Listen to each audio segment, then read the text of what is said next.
Dubartoonni badhaadhina Itoophiyaa galmaan ga'uuf akkasumas fayyadamummaa dubartootaa mirkaneessuuf akkuma kanaan dura ammas cimnee ni hojjennaa jedhan kantiibaan magaalaa Finfinnee Aadde Adaanech Abeebee. ሴቶች በድምጻችን በሀገራችን እኩልነትን እናሰፍናለን። Dubartoonni sagalee keenyaan biyya keenyatti walqixxummaa ni mirkaneessina.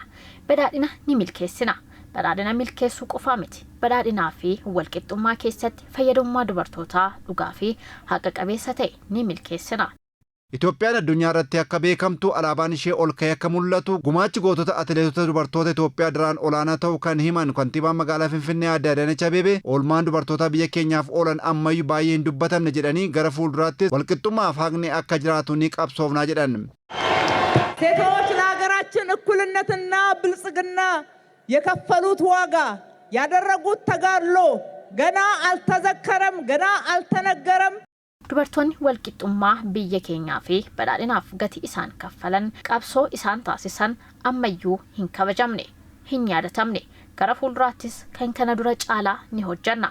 Badhaadhina Itoophiyaa ni dhugoomsina. Walqixxummaa fi haqni akka jiraatu ni qabsoofna. Gama kanaan wanti nu dhibu tokkoyyuu waan hin jirreef tokkummaa obboloota keenya waliin cimsinee ni hojjenna. Waggoottan 50 darbanitti sagaleen dubartootaa dhaga'ame yeroo ammaa jijjiirama fiduun badhaadhina Itoophiyaa wayita milkeessaa jirrutti kan guyyaan dubartootaa kabajamu kan jedhan ammoo ministeera dhimma dubartootaa fi hawaasummaa Dr. Ergoogee Tasfaayeeti. ላለፉት 50 ዓመታት keessattuu Itoophiyaatti wanti guyyaa dubartootaa adda taasisu waggoottan 50 darban sagaleen dubartootaa dhaga'ame yeroo ammaa jijjiirama fiduun badhaadhina Itoophiyaa wayita dhugoomsaa jiru irratti ta'uu isaati.